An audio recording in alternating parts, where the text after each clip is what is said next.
Hey everybody, this is Nate Smoyer, and you're listening to the Tech Nest Podcast. This is the show where we sit down with the leaders in real estate and technology to find out what they're doing to transform the way we buy, sell, and invest in real estate. If you've got an interest in real estate and technology, stick around. You're in the right place. All right, we got a great show for you here today. I'm interviewing the CEO. Before I go too far, I should clarify, the Chief Ethics Officer of Airbnb. We actually talk about the three-letter acronym and how he doesn't get that and have a good laugh of that. The Chief Ethics Officer of Airbnb, he's written a book. We don't have many authors on the show, but this was worth it. It's called Intentional Integrity: How Smart Companies Can Lead an Ethical Revolution. And this is a phenomenal conversation because even though while we're talking about building up culture of integrity and what that even means and defining what is right and then how to build on top of that within a culture and how to get a CEO to buy in on something or why it's so important to get not just the CEO but everybody within the organization to buy in on the culture you're establishing to set. One thing that came out of this was trust and how important that is. And I look at it from the marketing perspective of, even just Airbnb. They had a tremendous challenge in front of them to get consumers to trust them on both sides of the deal. I trust that this person I'm going to rent their house for is not weird. And the person who's renting out their house saying, I trust that this person I'm going to rent to isn't weird, whatever else comes from this. And Rob's got the career that you really need to listen to someone like this. He got started as a U.S. attorney. He was with eBay. He's worked with Skype, Upwork, Chegg, Uber, and then onto Airbnb. I mean, come on now. So I think you're going to get a lot out of this. We talk about the framework in the book called the 6 C's. And I'm not going to give it away. About halfway through the episode, we get into that, and it's important to listen to. So anyway, I think you'll enjoy this one. Listen in. Well, hey, Rob, welcome to the show. Nate, thanks for having me. It's my pleasure. I'm glad that we get to do this. It's, once again, another late Friday night. I've got nothing else to do. We're going to be having a little bit of fun here. I actually feel really good. Like you and I feel like a really great chemistry right to start. So excited for this conversation. It's going to be a different episode than my standard episode. So I'm very excited about that. You don't have a lot of chief ethics officers. I was looking through the list and you haven't had too many of us on in the past. But. No. So yeah, before we get into that, why don't you go ahead, introduce yourself, let everyone know who you are and what you do. Sure. So my name is Rob Chesnut and I am the chief ethics officer at Airbnb. So you're probably the one C-level executive who doesn't get the benefit of a 3-letter title. Right. That's it's the pride.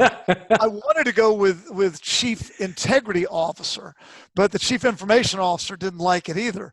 So, you're just kind of stuck. Everybody's got to spell it out. That's fine. I was the general counsel at Airbnb for a number of years before I moved over to do ethics. So I don't worry about titles that much. Yeah, it's got to be like the ultimate test of someone's ego that, hey, you're going to be C-level, but you don't get a 3-letter title. You don't get the 3-letter title. It's the final ego test of can you handle this role? Well, but if you care about integrity, then it shouldn't matter, right? There we go. All right. So first, obvious question: what is a chief ethics officer? So a chief ethics officer is responsible for driving integrity into the culture of a company. What sort of things can the company do to ensure that we treat each other with integrity and treat each other ethically inside the company? And then you can look outward from there and talk about how the company interacts with other stakeholders, like their customers in the world. All right. Why does a company, so many companies have stated values, they'll have core values or they have a mission statement, vision statement, and things we believe. If you have those things, why do you then need an ethics officer? Can't the CEO or someone else just do the same, just drive home the message, what's already been written down? Yeah, that's a great question. And I think that for decades, there have been these sorts of things, values, codes of ethics, nice posters on the wall that have integrity and a pretty sunset in the background. The problem is nobody ever talks about what it means. Mm. The word, what you find is that the code of ethics is actually something that the law firm sends over to you when you go public, and you put your logo on top of it. You email it out to everybody. You say, check the box saying you've read this code, right? And you're going to live by it. And then nobody ever references it again. Or there's a compliance poster on the break room wall, right, next to the pipes, where it's kind of dark and it's got that little 4-point font, and nobody reads those posters. Then you've got those sexual harassment videos, right? Those 2-hour harassment videos that everybody has to watch and everybody complains about. Some third party produces it and everybody just complains about it. Mm-hmm. So, the problem with all those things is that they are about compliance. That is, some lawyer is requiring you somewhere to do it and everybody knows it. And you're not really reaching people's heart. You're not really reaching people and getting them to think, wow, this company really cares about doing the right thing. So you need a role like this, particularly as a company gets larger. You need it to be a leadership role, and it needs to be a spokesperson to constantly have that drumbeat of reminding people of why it's so important to do the right thing. And I suppose then even, and thank you for that detailed answer. That's even like, we could go like as deep as you wanted into this, like what is the right thing? Who defines what the right thing, is? Really, I haven't done much study on company culture and really what it means to have values and how you stamp those. But you have to have a starting point somewhere to build up from. Yep. Yeah. And we know what we could talk about Plato and John Stuart Mill and the like, but you'd probably lose your podcast audience. But where I'd like to go with this sort of thing is you have to start with what's your company's about? What are your company's values? What's your culture? Because different companies can have different values and different standards for its code. Look, a code of ethics is not something that is off the shelf that every company can just take and apply. And I'll give you an example. Walmart has rule around what can their employees accept from third-party vendors as gifts. You've always got vendors that are coming to give you T-shirts and hats, or take you to dinner, or buy you coffee, or take you to a ball game. What can you accept? So Walmart has a rule, and their rule is our employees can accept nothing.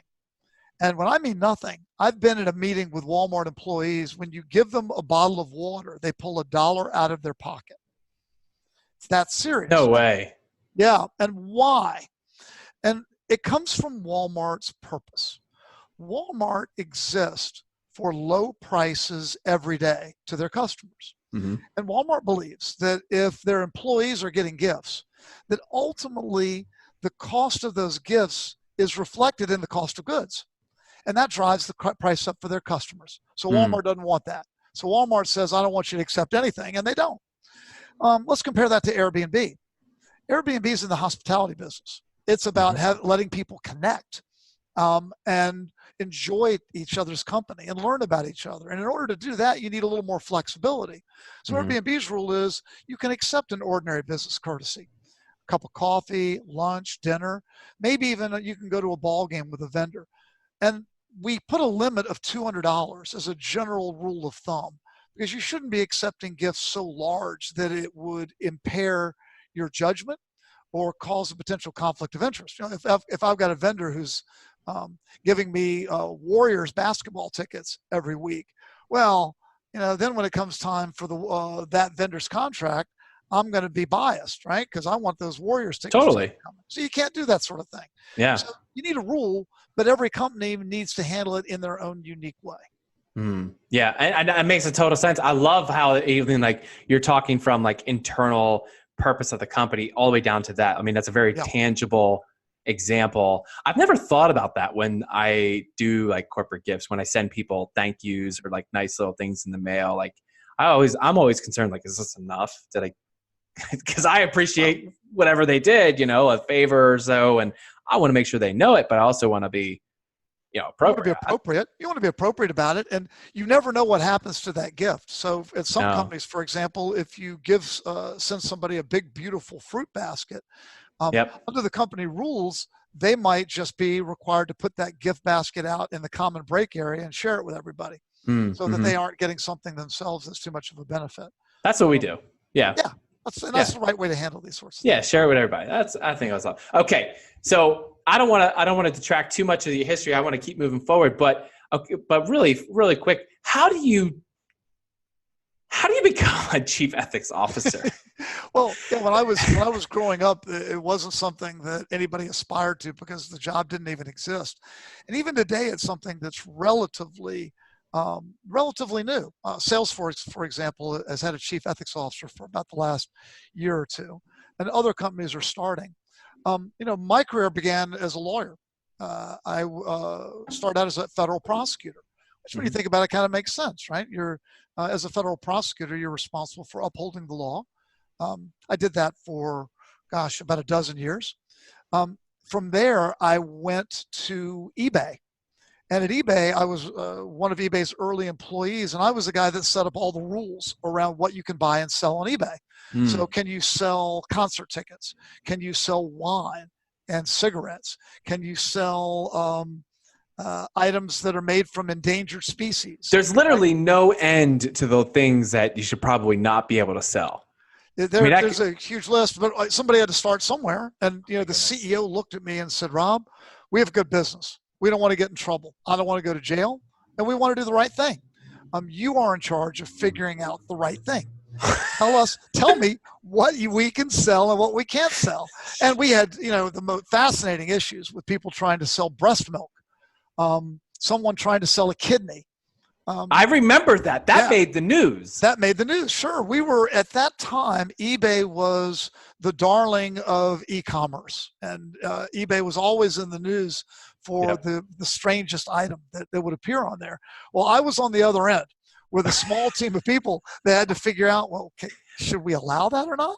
We had someone who apparently took communion with the Pope, and instead of chewing the wafer, actually kept the wafer, which apparently you're not supposed to do, and they put it on eBay. And that led to an outcry from the Catholic Church that we were selling the body of Christ, literally. And so they looked at us to take down the wafer. Now, ordinarily, a wafer wouldn't have violated our rules, but how do you address a problem like that? How can you prove it's the right wafer? How do you know, right? So I guess the point is, throughout my career, for some strange reason, it's followed me, this idea of understanding rules and upholding them. So I think from that sort of came the being a general counsel, and now ultimately being a chief ethics officer. Yeah, I mean, you've had a decorated career. eBay, Skype, right? No, LiveOps, We purchased Skype while I was there, but LiveOps, Chegg, if you've got a college audience, they all know Chegg as the online learning company. Working as an advisory board with Upwork. And then this is, to advisory with Uber. And then that's kind of all that is culminated, leading you to probably someone that Airbnb went after. I'm assuming they found you and said, They found me. And they realized that a lot of the issues, legal and ethical, that eBay faced, they faced them too, because they had a two-sided marketplace where they controlled the platform. You had, eBay had buyers and sellers. Airbnb has host and guest. But, they wanted somebody that was familiar with working in that kind of environment. So I need to know, during this might have been before your time. It might not have been. I think it was Snowpocalypse. It was one of the Snowpocalypse in New York. Somebody built a little igloo. Are you the guy who makes the rules that says an igloo is not a suitable? That must have been before my time. They must have resolved that one long ago. That's tough.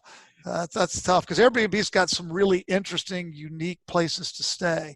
Yeah. And I think that's what makes it special, right? You don't want a plain hotel room. You want something different. You want a different environment. And that's, in many ways, that was eBay, right? It was a place where you could go to find things that weren't on the shelves at your local Target. But yeah, that's what makes it fun. That's a special skill to be able to, maintain a center point of focus when considering fringe cases? I mean, because what you're talking about, there's no end to the fringe cases. There's no end. And you have to, there's a balance, right? Well, you need to follow the law. So if the fringe case violates the law, that makes it easy. You're not going to do it. If it's controversial, you've got to understand, how does it reflect on your brand? Because you can't completely back away from responsibility. If it's on your website, you need to take responsibility for it. So, at eBay, for example, we banned the sale of Nazi memorabilia simply because we saw that people were using it. White supremacists, for example, were using the website to trade in that thing. And, on the one hand, you could say, well, freedom of speech, we're just a neutral platform. But, ultimately, what's on your platform is a reflection of what you are as a company. Yeah. So we had to make some decisions at eBay about those sorts of things. And look, we had to make, it's funny, we had to make a very similar decision at Airbnb when we learned that white supremacists were using the Airbnb as a place to stay and a place to meet when they went to rallies like Charlottesville. Wow. So we had to think about it, look into it, and then we made the decision that, you know what, that was so contrary to our values as a company that we wouldn't allow it. So we did a little research to find out who the white supremacist leaders were, and we banned them from Airbnb. I really do love that. And I'm all about free market. You should be able to buy whatever you want from whoever you want. And, you should be able to sell to whoever you want. And I think being able to take a stand and do that. And there's something that you said, about freedom of speech that this has come up in a few different discussions I've had with apartment buildings. Right. So, especially during like political elections time. So I want to put my candidate up in the window. Okay. Right. That's my choice. Okay. I don't own the building. I rent the apartment. And by me doing that, almost like, the apartment building has to decide prior to that or be faced with the decision at the moment. Do they want to exercise the right of no speech, or would they allow all speech? I mean, because there's in between there. Question, right? Yeah. Yeah. Great stuff. But we need organizations to think in advance as much as possible and anticipate issues like that so that everybody's operating on the same page. These are tougher decisions to make in the moment when you're faced with a controversial topic. Yep. Much easier when you've got the rule up front. I mean, I'll give you an example. I was in Trader Joe's last week. Love Trader Joe's. You love Trader Joe's, right? Oh, the dried mango. Oh my gosh. The dried mango is fabulous, isn't it? It's so good. I know. I was in, and one of the things I made a note to look for when I was in Trader Joe's was hand sanitizer. Because I don't know what it's like in Chicago, but in the Bay Area, you can't find hand sanitizer. Sold out everywhere, right? So I'm in Trader Joe's. I've got my dried mango in the basket. I walk by an employee who's got this pallet he's unloading. And I said to him, hey, you guys have any hand sanitizer? Thinking, the answer is going to be no because nobody's got it, right? He looks at me, pauses, and said, we just got a shipment in the back. I'll be right back.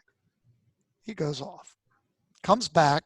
He's got a box, 48 2-ounce spray containers of hand sanitizer, right?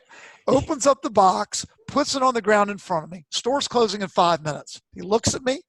He knows what I'm thinking. I know what he's thinking. He walks away. What do? How many hand sanitizers do you buy? Right? Do you buy one because you're one person and you should leave it for 47 others? Do you buy two because they're small bottles? And do you buy two for every member of your family? Do you buy a couple for your neighbor?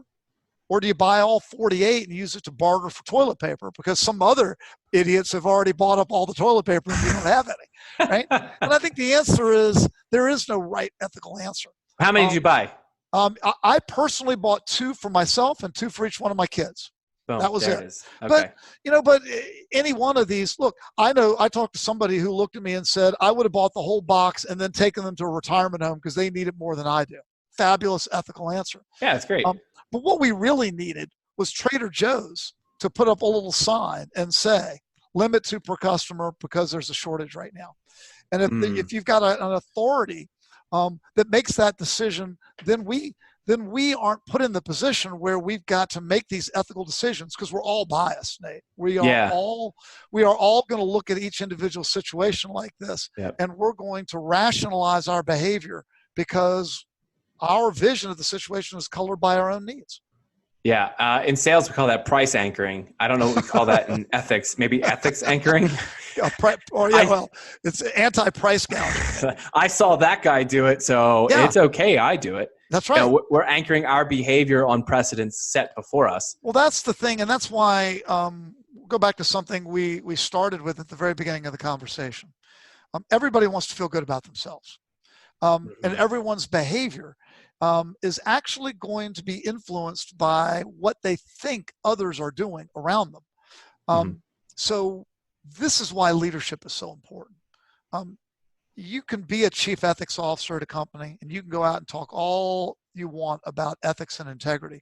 But if your CEO's not bought in and the rest of the leadership's not bought in, you're wasting your time. In fact, you just look like a big hypocrite, right? Because everybody knows that what you're talking about, you know whether the rest of they know whether the rest of the company's bought in on it. So if the leaders are bought in and they are acting with integrity, that will influence everyone in the company, because they're going to know what the standard is.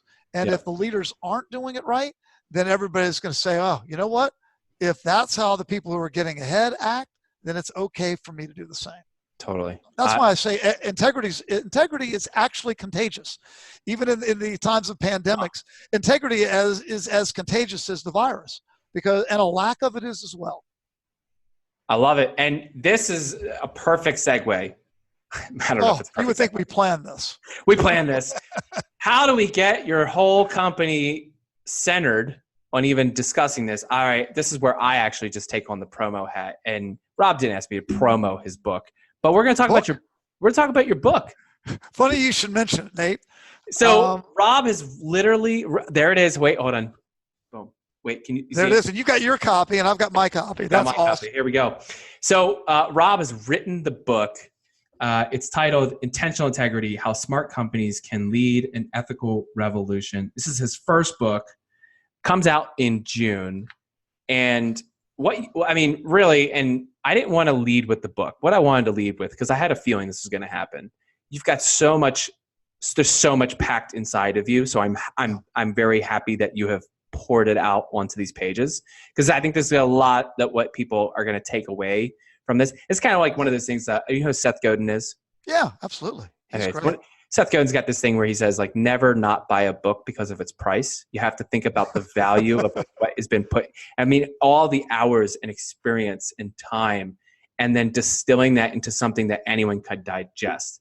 So I think it's brilliant. Why did you take the time to write the book? Because here you are. We've already talked about your decorated career. I mean, you've been with some of the biggest and most, really widely respected companies. Why write a book? I know lots of authors. I've worked with authors, and they tell me it's one of the most taxing, like mentally taxing tasks to take on. Why even bother doing it?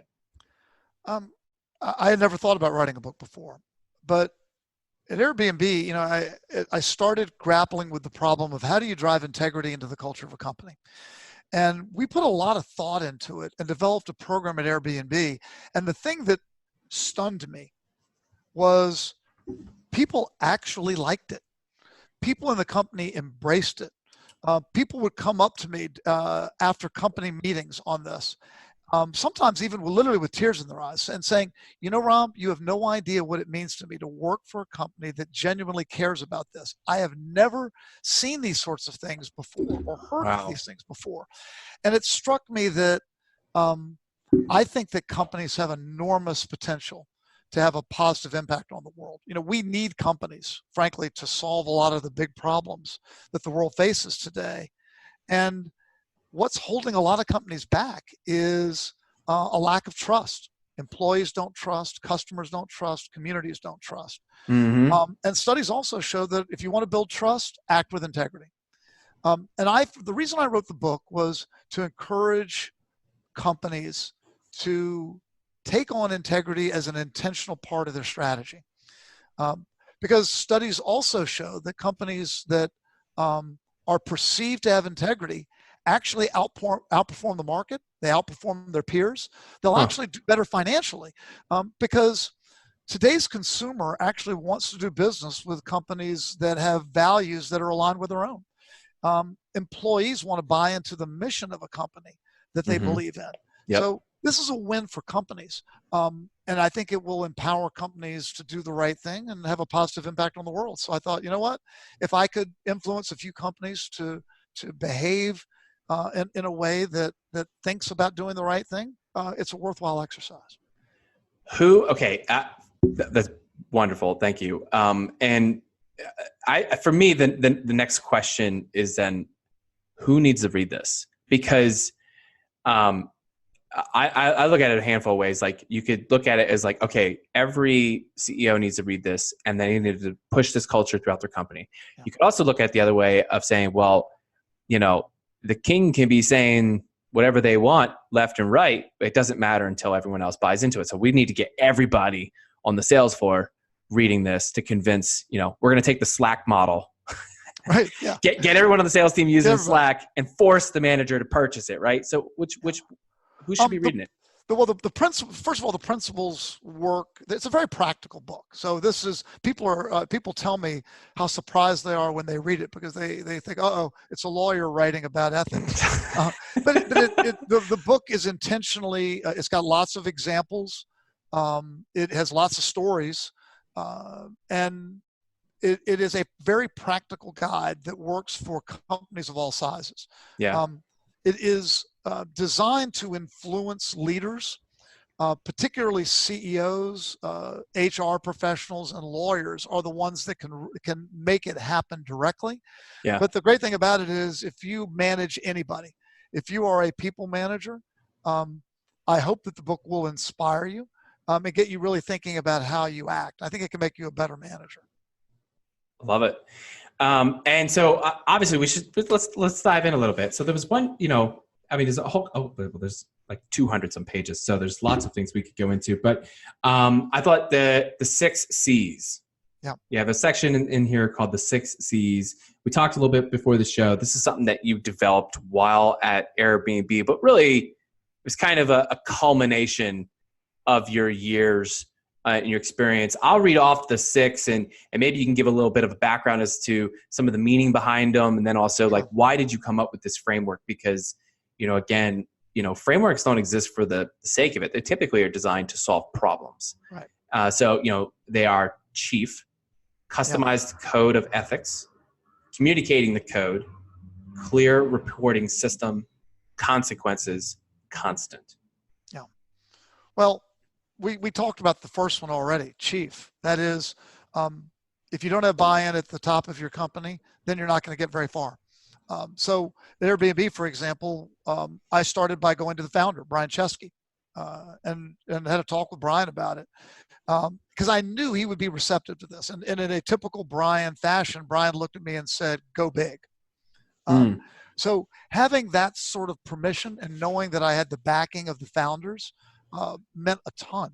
But it also meant that any rule that we created had to be something that the entire executive team bought into, because you're better off having no rule than a rule that some people feel free to break. Here's an example. Sexual harassment and the Me Too movement played a role, I think, in inspiring me to do the book and to do a lot of this work. So I went to the executive team and said, look, some companies have rules that basically say, be careful when you're dating at the office because it can create issues. And they leave it at that. Other companies say, well, you cannot date anyone on your team if you're a manager, but otherwise it's wide open. But one thing I saw that was happening at a lot of companies was that leaders at companies were getting in trouble because they were engaging in romantic relationships, particularly with people who are at a much lower level than they are. That power imbalance was actually creating a lot of problems. It was making people uncomfortable when they're asked out, and it was making the breakups extremely difficult. So I went to the executive team and said, look, there are a dozen of us in the room. I propose, why don't the 12 of us just agree that we will not engage in any romantic relationship with any employee or vendor? And there was silence in the room for a minute. And one person said, yeah, Rob, that, all of us are married or in relationships anyway, so this shouldn't be a big deal. And I said, well, based on what I'm reading in the paper, being married doesn't stop anybody, right? So I said, what do you think, folks? And one by one, we went around the room. We all looked at each other in the eye, and we committed. That's what we were going to do. And then we put it in our code, and then we actually told the employees that that's what we had committed. So by making an intentional decision that we— So this is all levels, not just— this is the leadership said. We're not going to have any romantic relationship with anyone in the company. That only applied to the executive team. But the executive team set a powerful tone. We are not going to go there because we recognize the potential for problems if leadership at the top of a company is simultaneously messing around and having relationships with other employees. That's so brilliant, because that can trickle down anyway. That can already stifle, or if someone felt like they were tripping up, they might be like, well, I don't know. Like, they have this rule with the executive team. Yeah, maybe I should think twice about it. Right. We also made it very clear that if you are a manager, you cannot have a relationship with anyone on your team. Mm-hmm. The rest of the company, we said, if you're not a manager or you're not on the executive team, you're free to engage in relationships, but be very careful. And we also implemented an ask out once rule for everybody. So the rule is very simple at Airbnb. You can ask somebody out once. If they say yes, great. If they say no, you drop it. And that prevents a situation where someone is bugging another employee and pushing them to go out on a date and making them feel uncomfortable. So anyway, that's an example of C for chief, which is get the leadership, get the CEO of the company bought in first. The next C is a customized code of conduct. And what that means, which we talked about a little bit earlier as well, is don't get something off the shelf that you then have everybody check a box. Yep. You actually need to get input from a lot of different people. What you don't want is you don't want somebody like me sitting down and writing rules that everybody has to follow. Who am I? I mean, seriously, I don't know any better than anyone else. I have my own perspective. I have my own upbringing, my own social background, and my own, I was brought up in Virginia. We got employees all over the globe. So what Rob thinks is ethical as a lawyer might be very different from what a salesperson in Asia thinks, or what an engineer in South America thinks. So we built a code at Airbnb that is in our language, using our purpose, our values, and we used with input from a variety of people, a diverse group all around the company, so that when it was done, we had something that I think was pretty well thought out from a lot of different perspectives, and also something that started with broad buy-in from a lot of different places in the company. I love that. And obviously, I mean, I think we'll save the, going through all of them. I don't want to make you have to go through examples of them, but I mean, you got to buy the book. We don't want to give it all away, right? Yeah. Buy the book, guys. I mean, I don't know what it would probably cost to buy an hour with Rob, but the book's going to cost you less. It's going to be easier. A lawyer costs you like $800 to $1,000 an hour. And I can tell you the book's a lot cheaper than that, particularly if you get the audio book. I gotta share this. One of the funniest tweets I read today, Franco Ferraro, who runs the website PropMoto, I think he tweeted something. He goes, that moment when a lawyer who you pay $500 to answer a question responds with, that's above my pay grade. That's a pretty rare question, I would think. I don't know who he's been talking to. Franco, if you're listening, I hope you're doing well. So I just wanted to share. I don't know why that had to come up. This is what I was telling you before. We're going to have fun. This is going to be. So all right. And by the way, you got to have fun, and that's part of ethics. People don't think of ethics as a funny topic, but one thing we did at Airbnb that people really caught into and loved was we started doing our own ethics videos. It's like I saw these things that third-party companies were doing, and people were just pained in watching them. So I learned from my kids. Are they online? Can anybody find them? You know what? They are not online, but I'm going to be out talking about the book later this summer, and we'll be showing some of the videos at conferences. We do 3-minute funny videos about different ethical scenarios, and employees in the company voluntarily, believe it or not, watch these videos. I made the rule that I had to make a video that somebody wanted to watch, so no one was forced to watch I it. love it. And right now we have between 1,000 and 2,000 people every month watching an ethics video voluntarily, which I think is pretty good. I love that. One of my rules in marketing is that I don't like to send excessive amounts of email. And so sometimes, things will happen in the news or there'll be these trends, and suddenly all companies will be sending the same email. And of course, invariably, I'll get asked, hey, are we going to send an email? I've been seeing everyone else sending their emails. And I'm asking, how do you feel about that? Do you miss not getting one of those from every other company you've ever bought? No, I don't. I don't miss that. Same thing over and over again. Well, you almost feel like it's not obligatory. If I don't miss it, it wasn't good enough. And that's how I want customers to feel about it, at the same time. Like, if we don't send that thing that we're going to send, they're going to be missing something. That's worthwhile sending. Everything else, right. I couldn't, The advantages with ethics, the bar is often pretty low. Expectations for a talk on ethics, people come in with low expectations. So if you actually do something that's funny, that's engaging, people actually walk away inspired and feeling like they've enjoyed the process. So I encourage companies to think about what sort of content they're putting out to employees. Is it human? Is it authentic? Is it engaging? All right. So for every founder, executive, even investors who are listening to this show, some of them are thinking right now, okay, Nate, cool. Rob, cool. Our company, we don't have problems. We're pretty good. We're pretty set. All right. And I'm going to keep going here. So you have a chapter called Check the Canaries, which there's a really little yellow book, Canary in the Coal Mine, that I read a few years ago. That's kind of always stuck with me. I love the idea of a canary. I think I learned that too late in life. And because of that, it really sticks with me because it was such a mind bender. But part of this chapter, you talk about website Blind, Glassdoor. Basically these are sites that give employees the platform to vent, review, say good things, say negative things, whatever have you. And you mentioned how mid-July 2019, so last year, about a year ago, half a year ago, something like that. You're reading a review from an employee of a company. And it says, I'm in the process of leaving my current company due to some major issues with the director level staff, super shady retribution type termination of my mentor and a well-respected senior team member.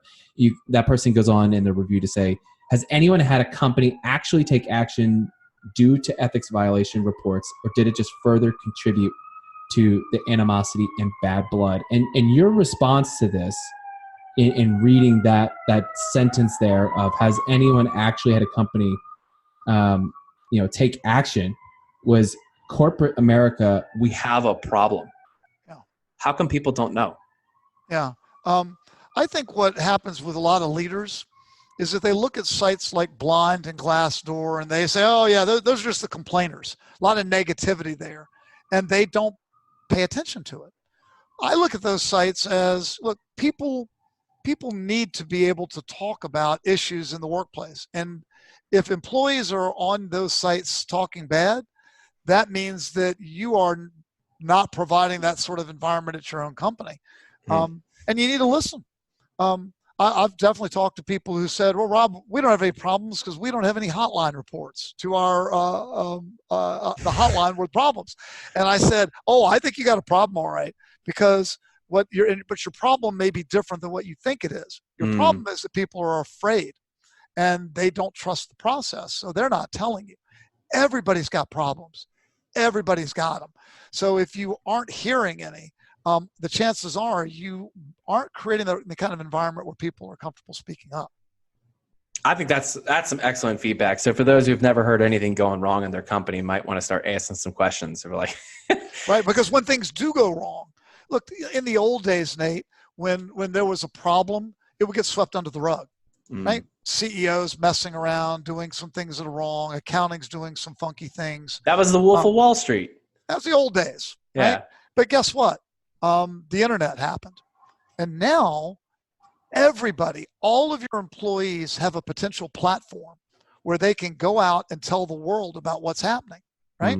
Mm-hmm. And so, like Susan Fowler at Uber, right? Susan Fowler's blog post about the sexual harassment that was going on at Uber single-handedly took that brand down and took out, it ultimately took out the founder leader of the company.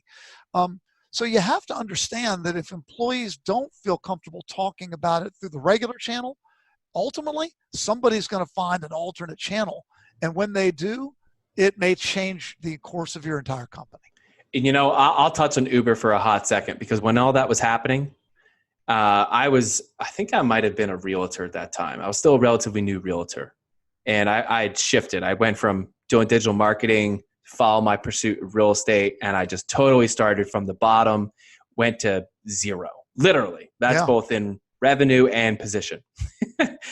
And I was driving on the weekends, Friday and Saturday nights, and I was doing Uber, and I felt incredibly uncomfortable.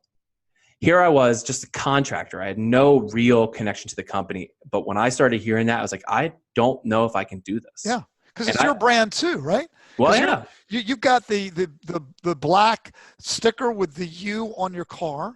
Well, I didn't want to put it on my car so people always knew I drove. I just I threw it up on the dash and then hit it. I didn't want my real estate clients to know I was driving Uber on the weekends. You know, but it's your brand. When you're sitting in that car and you're on that platform, it's your brand, and you don't want to be associated with a company that's doing things you're not proud of. And by the way, that's the way your employees feel at your company as well. Totally. Rob, we're going to keep transitioning here to my favorite segment. This is going to be tough. This is going to be totally different. We're going to wing it as we go. We're moving on to For the Future. For This Future is a segment where I get to ask each guest who comes in the show to give their best predictions based on the following 4 questions. Rob, are you ready to play? I'm ready. They didn't warn me about, my publicist didn't warn me about this, but we'll try. I don't tell them. No, it's all good. Okay, question number 1, and these are all going to be a little bit different than our normal run-of-the-mill standards, but you know, we'll work our way through this. And like I told you before the show, I don't have anyone to answer, so we can we'll cut whatever we want. All right, question number 1: what does the culture Airbnb look like 1 year from now? Yeah, you know what, Airbnb right now is going through a very challenging time. You know, the travel market is being hit hard. Short-term rentals are being hit so hard. And Airbnb, I think, is working through its responses to this. It's recognizing that there are opportunities in crisis. You know, Brian loves to say that never waste a good crisis. And we're looking at ways to pivot and respond. I think for Airbnb, you know, culturally, the company will come through this a year from now stronger and more inspired because, you know, in times like this, the company, I think, stands up and does things for the world and for the communities. Like Airbnb now is working to connect people who are working in the health field with free places to stay at Airbnbs nearby. Airbnb employees are donating their travel credits to hosts who've been negatively impacted. So I think crisis can actually bring people together, and I think it will ultimately have a positive impact on the company. Yeah, it's amazing. I now look out my window of my apartment building and I see kids playing outside with a kickball. I literally have never seen that since we moved here. Wow. The world's changing. All right. Question number 2. We're talking, you know, culture. We're talking ethics. We're going to work in a prop tech question here. What is the culture of prop tech as an industry? How will people describe it a year from now? The world of prop tech, I think, has been significantly impacted, right, by this virus. I'm under the impression that landlords, for example, are struggling right now because people can't pay the rent. I think that prop tech is going to need to respond and play a role in this crisis to help people adjust. I think it's a shakeout period. I think it's an adjustment, but I also think it's going to force force you to think about other people and other and challenges that people are facing during a very challenging time. I'd like to, again, like Airbnb, I think that it will, we will come out of it more inspired by the good acts of others and the need to think about others during this time. But there's going to be a lot of uncertainty. Yeah, totally agree. From the perspective of culture and ethics, what's one industry trend you think will continue, but you wish would go away? One industry trend that I think will continue, but I wish would go away. Wow, that's a good one. That's a TechNest original. I came up with that on my own. No one else. That's a good question. Thank you. I appreciate that. That's a really good question. You know what? I'm gonna do this. I think people taking advantage of crisis to benefit in a short-term personal financial way. I think that there are people who are, let's take hotels. Hotels love to quadruple prices when there's an event in town, and take advantage of situations when people are down. I'm going to call out Adidas in a negative way. You know, Germany passed a law saying that folks that are renting could not be thrown out of their property for the next year, and would basically be allowed to defer rentals. The law was made for small businesses to be able to survive. Soon after the law passed, Adidas announced that they were not going to pay rent in their stores for the next year, simply because the law allowed it. They got called out so strongly. People were burning Adidas jerseys, and lawmakers were calling them out that they reversed course within 24 hours. So the fact that folks that will take advantage of these circumstances, who are better positioned than others, that's something I think needs to stop. Yeah. I couldn't align with that anymore. I'm right there, and obviously I'm working in the industry, hearing from a lot of landlords. It is a very interesting time. So it is. Yeah, we're all going to have to suffer a little bit. A little bit. That's true. Yeah. Okay, and then we're going to move on to number 4. Man, this was a tough one to try and figure out how we can shake it out. But what's one thing you believe will dramatically change or fade away as a result of tech advances? And this is in reference to company culture. I think that we've seen a short-term trend away from human connection as a result of tech advances, right? I think we've gone through a period in human history where sadly we've become more personally isolated, even though we've become more connected in a technological sense. Airbnb was, I think, very successful in part because it fought that trend. Airbnb was all about using technology to actually bring us closer together as human beings. So my prediction is that you're going to see a trend where tech is actually enabling more human connection, and tech is playing less of a role in isolating us all. I love it. Love it. We're going to move on to the last 3 here, Rob. These are questions more about you, so listeners get to know you personally. We already know what you've written, but what are you reading? One book I read recently that I really love was Dr. Barbara Fredrickson wrote a book called Positivity. Fascinating. What is the impact of having a positive attitude on success in life? And without spoiling things too much, I can tell you that she actually has calculated what is the right ratio of positive thoughts running through your head to negative thoughts running through your head, and how that will correlate to your success in life. But interesting. I'm supporting authors now, so I'll let people pick up the book and read it. I'm actually like, I want to press you. Like, that's like a teaser. I wish somebody had done a teaser like this for my book. This would be great. Putting on my sales hat. Is it less than or more than 50%? I'm just kidding. Don't tell me. Let's move on. Yeah. All right. Question number 2 here. Who are you learning from? I think that you are literally surrounded by learning opportunities in life every day. I learn from my kids. My kids are 13 and 19. I've learned from this interview. I think that. Well, thank you. I'm very glad that Really, this has been beneficial to you. honestly, I think that. And by the way, our founder, Brian Chesky, is really good at this. He's got a learner's mentality, a lifelong learner's mentality.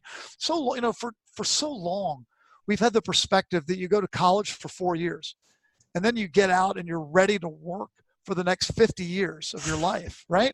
And I think another trend, if you want me to put on my, what is it, Carson did the Karnak thing, right? You want me to put on my prediction hat. Let's We're do all it. going to have to become lifelong learners. I agree. We're going to have to alternate working and learning if we're going to keep up, because the world is moving too quickly. As I was sharing with you, I spoke with, both my mentors earlier today, and we briefly talked about LinkedIn profiles. And I was like, I was being a little bit like self-absorbed about mine, but I actually think I have a pretty good one. The first sentence is growth as a lifestyle. Yeah. I don't, true. And I think I totally align with what you're saying here. Absolutely. Like that continual learning. I explain to my wife all the time. I think my advantage over anyone isn't intelligence, isn't skills. It's just, I see the long tail. If I never stop, you just, right. I'll get you eventually. You got to be open to learning the whole way. And if you spend an hour with somebody and you haven't learned something, then I would call that a missed opportunity. Yeah. Yeah. All right. Last one here. What inspires you? Right now, I am inspired by companies that are responding to the virus with creativity and humanity, that are kind of using their resources to help out in a way that isn't even directly related to their business. So I read recently that Brooks Brothers, look, their stores are closed. People aren't buying suits right now. Mm-hmm. So instead of just shutting down all their factories and putting everybody out of work, they've got 3 factories operating now full time, doing nothing but making masks, because they've got all the materials that they need right in the warehouse. The world desperately needs masks. They've turned to making masks. Another That's company, awesome. Bloom Energy. Bloom Energy makes energy generation systems. But what they noticed was that there were a lot of similarities between ventilators and their energy generation systems. And they raised their hand and said, you know what?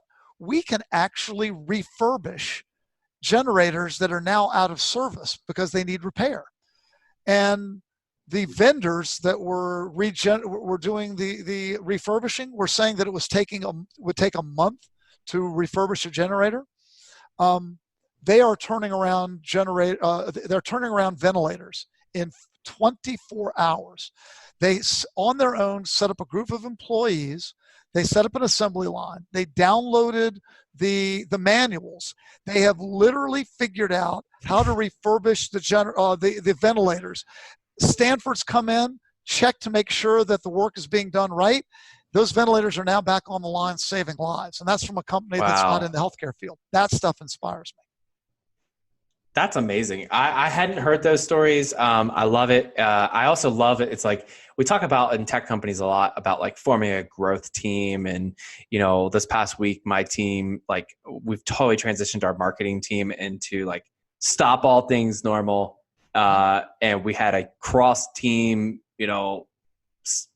growth. I don't even know what we call it, but we just pulled everyone in and say, here's the project. It's what we got to work on. And we're just cranking, and that's what it sounds like is also happening in like the physical world too, with people who have the materials. It's just a weird thing. We haven't faced some of these problems we're having right now, but you're right. It's a shakeout. Is that the right word? A shakeout? It's a test of leadership. The shakedown is a bad thing. Yeah. So shakedowns are bad. Shakeouts can be bad as well. But I think that great leaders are able in times like in when you're facing something entirely unexpected, a time of crisis, it's easy for a leader to say, well, we're just going to lay everybody off and slash costs and shut everything down. I think it takes a special kind of leader to say, how can I contribute right now to helping solve this problem? What resources do I have at our disposal? And what can I do to make a difference? I love it. Rob, thank you so much for your time. I love all the stories that you shared. Again, the book is Intentional Integrity. Comes out in June, right? That's actually, the publisher has pushed it back because I'm doing an extra chapter to actually talk about leading with integrity in a time of crisis. So we pushed it back till the end of July, but you can actually go online right now and pre-order the book, Amazon, Barnes & Noble, independent bookstores. You can also go to my website, www.intentionalintegrity.com. And on social media, how do they find you? You're on LinkedIn. I'm all over LinkedIn and Twitter. Boom, there it is. So I would encourage you guys connect with Rob. Appreciate you coming on the show, sharing so much about your background, clear expertise. I mean, you've written the book on it. Best of luck on the launch and the book tour. It's got to be really exciting. I know this is your first book, so good on you. Congrats on that. Thanks, man. I appreciate you having me on the program. Thank you.